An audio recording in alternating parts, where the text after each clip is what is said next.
আসসালামু আলাইকুম। আজ আমাদের গন্তব্য হলো ২-৩ জনের জমিতে গিয়ে পাতো দেওয়ার জন্য জমি প্রস্তুত করে দিতে হবে।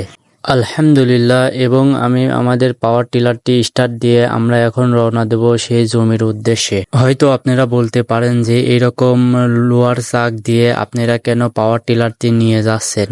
আসলে আমরা যে কয়টি জমি চাষ দেব সবই হচ্ছে কেদর জমি। এই কেদর জমিতে আপনারা যদি টায়ারের চাক লাগান পরবর্তীতে আপনারা নাঙল বইতে পারবেন না। পাওয়ার টিলারের টায়ারের চাকা থাকলে পরবর্তীতে জমি চাষ দেওয়ার সময় অত্যন্ত পরিমাণে স্লিপ করবে।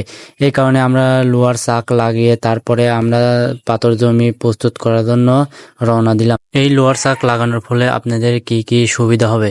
এই লোহার চাক লাগানোর ফলে আপনারা যেমন জমি চাষ করার সময় কোনো সমস্যা হবে না। এরপরেও আমরা একটি সমস্যার সম্মুখীন হই।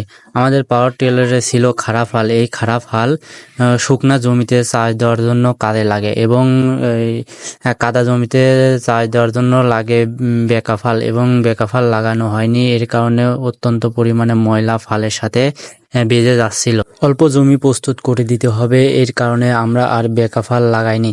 কারণ এক সেট ফাল খোলা এবং লাগানো অনেক কষ্টকর। এই কারণে অল্প জমির কারণে আমরা ওই খারাপ ফাল দিয়ে জমি প্রস্তুত করে দিলাম। আপনারা হয়তো বলতে পারেন ফাল আবার কি? আপনারা দেখতেছেন পাওয়ার টিলারের নিচে ডামের ভিতরে যেটা দিয়ে মাটি তোলা হয় সেটাকে আমাদের আঞ্চলিক ভাষায় ফাল বলা হয়। আলহামদুলিল্লাহ, দুটো জমিতে পাতো দেওয়ার জন্য জমি প্রস্তুত করে দিয়ে এসে আমরা তৃতীয় জমিতে চাষ দেওয়া শুরু করলাম। আপনারা বলতে পারেন পাতো আবার কি?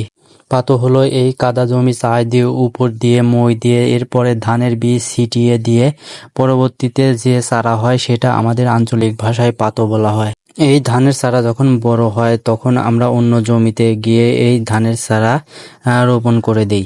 আমার এই চ্যানেলে কৃষি এবং ফার্ম রিলেটেড সকল ধরনের ভিডিও আপলোড করা হবে ইনশাআল্লাহ।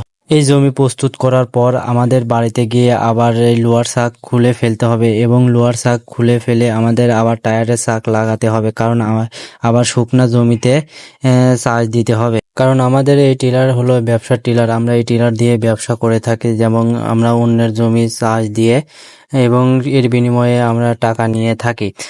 যদি কেউ বলে যে আমাদের কাদা জমিতে জমি চাষ করতে হবে, পরবর্তীতে আমরা ওই টায়ারের চাক খুলে ফেলে লোহার চাক লাগিয়ে তারপরে চাষ দিয়ে দিই। এইভাবে প্রতিদিন আমাদের ব্যস্ততার মাঝে দিন কাটে।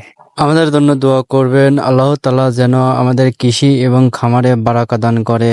ওমা তৌফিক ইল্লা বিল্লাহ। আসসালামু আলাইকুম ওয়া রাহমাতুল্লাহ।